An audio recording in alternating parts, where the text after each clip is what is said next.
Pixar Popcorn is the new episodic series of shorts featuring characters from many of the fan-favorited Pixar movies that all dropped today on January 22nd of 2021. I stayed up till 2 a.m. in the morning to watch these because there are two Cars shorts. There's Unparalleled Parking and then there's Dancing with the Cars that I was so hyped for. Like, I literally told myself I'm staying up till 2 a.m. because that's when they drop, and I can't wait to make a video on it. I can't wait to talk to you guys about them.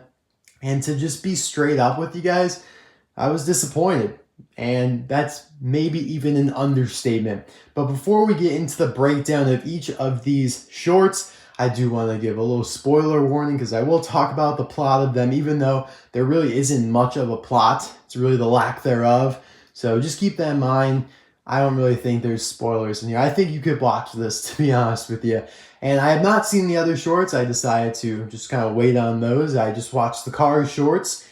And it's literally 2:30 in the morning right now, so let's get going here. The first thing I want to say is that this feels like a tribute to Katherine Hellman, the voice actress for Lizzie, who passed away sadly a little over a year ago now. Why? Is because she appears in both of these shorts in a seemingly prominent role. In Unparalleled Parking, she is basically, 100% the main character. In Dancing with the Cars, you don't think she is, but then she appears at the end in like a cameo. And if you watch Unparalleled Parking first, and then if you watch Dancing with the Cars, it feels like Lizzie is the center of attention. And maybe they did that on purpose, like they want to give Katherine Hellman a tribute of some sort. But then that leads me to this. There is not a single line spoken. There's not a single word muttered in either of these shorts. And I'm just over here like, what? I was like, the question leading up to this was, will Owen Wilson voice McQueen, or will Keith Ferguson, who voiced McQueen in some of the previous shorts, voice McQueen in these ones? Never did I think that it would be neither and it would actually be none, like nobody would talk. I watched Unparalleled Parking first.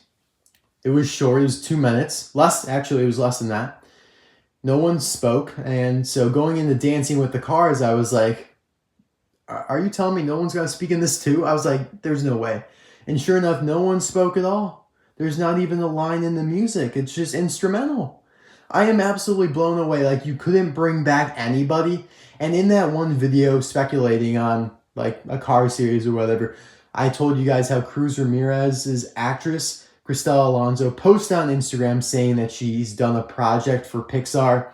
Well, we know now that she's appearing in the Road Trip series. Like, that's confirmed now because she is nowhere to be found in neither of these. Cruz Ramirez is not there. So if you don't like Cruz, you might actually kind of like these. But anyway, we're going to get into each of these shorts and really break down what little there is.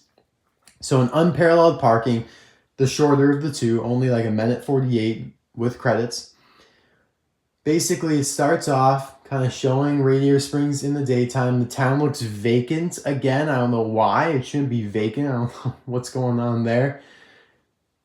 Mattel Pixar maybe is just kind of coming back on the animation of all those moving cars and like visitors that would be in the town. I'm not really sure, but anyway, then it pans over to the Cozy Cone where Red and Sheriff, who basically are the authority of the town, they're testing out how everybody can parallel park. There's a little icon that appears on the screen. It's a stoplight. It dings red if you fail. It dings green in the corner if you pass. So Lizzie's up first. They all look at Lizzie. She's in the big crowd. Again, makes it feel like she's the main character. And she kind of seems very frail, very unsure of herself, not confident, old. She kind of rattles on up to the spot where she's supposed to park. She hits a bunch of cones and she fails. And that's how it starts. It's sad, honestly. It's not much of a tribute to Katherine Hellman at all, in my opinion, because it makes Lizzie, her character, look old. Whereas in Cars 1, when she actually had a part, she seemed so confident. She was obviously talking to herself, but she spun that around on McQueen, and she just seemed so lively in the first Cars movie. And now she seems frail. Like her whole movement of the car, of the automotive, is frail.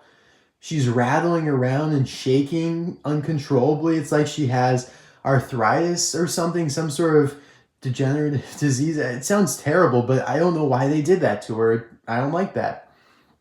Then McQueen kind of goes back to his car's one state, shows off. He revs his engine, which reminds me of how he revved it before the race against Doc Hudson, which he ended up losing back when he was cocky. So he revs his engine, spins into the parking spot, easily, parks and succeeds, and he passes the test. I don't know. He smiles. It just kind of seems like he's showing off. I'm not a huge fan of that. Then Chick Hicks comes up, which just blew me away. I was like, wow, what is Chick Hicks doing here? Which then makes me think that this isn't canon. This didn't actually happen, because why would Chick Hicks be in Radiator Springs? It kind of seems like they just plucked some characters that they thought would spark some attention, some conversation, and put them in here, like Miss Fritter, who we'll get to. So Chick Hicks, who has seemingly a bigger RSN decal on the back, but he really looks the same as he does in Cars 3. He rage quits. He doesn't successfully park, and he gets a cone stuck in his mouth. It's kind of funny. I like that part a little bit. I am glad that Pixar remembers Chick and they put him in here, so that was okay. Then Ramon, who's cool and calm and collected, just uses his hydraulics, pulls in. Then Luigi and Guido drive underneath him, and it's kind of funny. They have this little handshake, and then Mater tiptoes in, like kind of typical Mater. I like this part too. It's very characteristic of Mater. He kind of gets up on his tires and tiptoes in. And then you hear the big horn. Miss Fritter drives in, spins around, blows flames out of her horns, and then Sheriff shoos her away with his siren. And then that's basically how it ends, although Lizzie comes back and she successfully parks and has a nice happy ending. So they do redeem Lizzie in that sense, but again, not really a big fan how they aged her. Yeah, you're right. It's been a long time since Cars 1. And in all fairness, she could be that way. Like, it's realistic without a doubt, but it's for kids. I don't like how they aged her. But all in all, I do kind of like the Chick Hicks cameo. The animation looks good, and we'll talk about that a little bit more later. But I'd give this one a C minus around there. Now, I don't really mean to be so negative, but it really just was a letdown, and you're getting the brunt of that right now because I just watched them like 14 minutes ago. So moving on to Dancing with the Cars, which is the short that we thought we were going to get, and that was it. They advertised that, and then just kind of out of the blue, like last week, they announced that they're doing Unparalleled Parking as well. So this really was like the center of attention. It was basically, the big Cars short. And it is longer. It's 3 minutes with credits. And basically, McQueen and Sally drive up to Flo's V8 Cafe. Ramon and Flo are dancing to some kind of Western music. And of course, like, they're professionally dancing. Flo used to be a showstopper. She knows how to dance. Ramon, he has so much class to him. He's in his purple classic paint job again. He looks great. This is kind of fun. And again, no one's speaking in this. Mater is controlling the jukebox, which really, he's not really controlling it. He's next to it. And it always accidentally gets hit to change the music. So that's kind of the whole driving force of the plot. Like, it accidentally gets hit, so the music changes for the most part. Like, it kind of gets hit in an unconventional way is what I'm trying to say. So then it changes to Italian music, and so Luigi and Guido dance, and Guido kind of flings Luigi accidentally out of a spin, and then he lifts him up, and it's kind of cute, I guess. Would make a nice die cast. And then it changes to rock music. And so Fillmore is just delighted by this and kind of, brings him back to the hippie days, I guess. And I like this part, probably my favorite part. And very characteristic of Sarge, he switches the music. He turns off the rock music and puts on pop music. It really basically switches it to the next channel or the next station. And by the way, during Fillmore's dance, one of those yellow pitties is like in shock. He's like, "What are you doing?" And the other one just looks bored. It's kind of funny to look at the other surrounding spectators reactions in their faces while the other cars are dancing. So then it changes to pop and the pitties all light up because I guess they have a little skit planned. They seem very prepared. They dance with a little cone on their heads, and one of the cones gets flung off and it hits the jukebox. Changes to mambo music. Mater likes this, so he gathers everybody up and they drive down the street toward the courthouse in kind of like a dancing train. And yeah, this is characteristic again of Mater. You know, he's kind of like that unifying force that brings everybody together, the outspoken one, the goofy one that'll do stuff that nobody is really too confident to do. So that is really the best part of these. They stick to everybody's character, although except really for, you know, Unparalleled Parking, Lizzie and McQueen I think are out of character. But in Dancing with the Cars, everybody is in character, and I like that because it's nostalgic of Cars.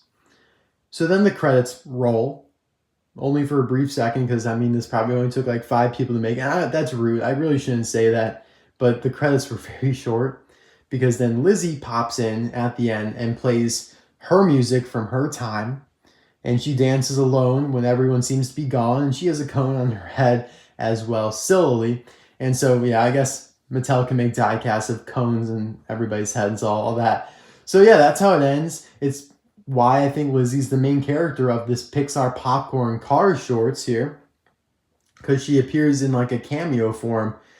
And I don't know, it's not really like a cameo either, because it's kind of a longer scene at the end, and she just seems to be the center of attention to me. Now, let me know in the comment section below. If you have Disney Plus and you watch these, let me know what you guys think in the comment section below.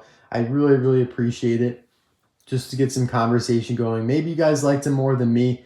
I'm not sure. I feel like a lot of people are going to be disappointed, though. Like those pitties, everybody was like, are those Cruz Ramirez's pitties? Are those judges of the contest? No, they're just random pitties that are there for no reason. Why do we have random pitties? Why do you make random pitties when you could have put Sheriff or Mac or Cruz or Red in the short? All of them are gone. Like Sheriff and Red are not in Dancing with the Cars. They are gone. Don't understand that. They could have animated anybody, but 3 yellow random pitties, it seems cheap to me because I can tell those are easier to animate. They're very much the same. And I have no idea, you know, I don't know what animation entails, but they seem easier than like Mac or Red, who has a lot of intricacies. So it kind of gives off the wrong vibe to me. But concluding this whole thing, this kind of negative rant, which I apologize about. Like, I was so excited for these, and I just am let down. I really do need to sit on them a little bit, because, like, I'm happy, I'm grateful that we got these to add on to the Cars universe, the media. But they hyped him up way more than they really should have, because it literally was speechless lines. And now I understand why they released them all on one day.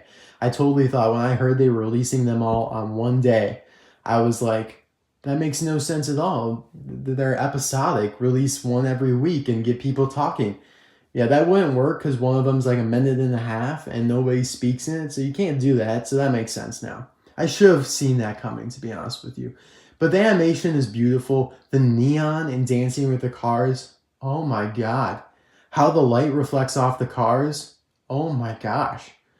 How the window of the cozy cone looks with the light again. Jeez, it's immaculate. They really did a great job. The mountains, the desert, the town looks pure. Flo's eyes, though, looked a little cartoonish at times. And so did, I thought, Sheriff's. But he also kind of looked cartoonish in Cars 3.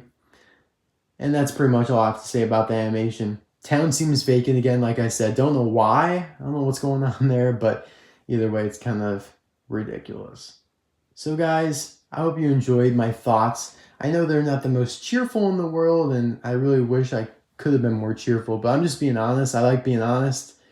And this was a little disappointing. I really was hoping for some more. I mean, I don't think anyone could have predicted that it was going to be speechless. Like, not a single word or letter was muttered. I don't think anybody could have guessed that. And that's what, I mean, everybody probably thought. Like, any fan, like not just Cars fan, goes in thinking like, yeah, they're going to talk and they're going to dance, and then they don't. So it's naturally going to be a little disappointing in that regard. But before I do conclude, I want to give a huge shout out to JS Cars 8 for supplying the screenshots used in this video. As an American, I cannot screenshot Disney Plus, but he, as a Canadian, can. So thank you. I'll see you guys soon for another video. Bye now.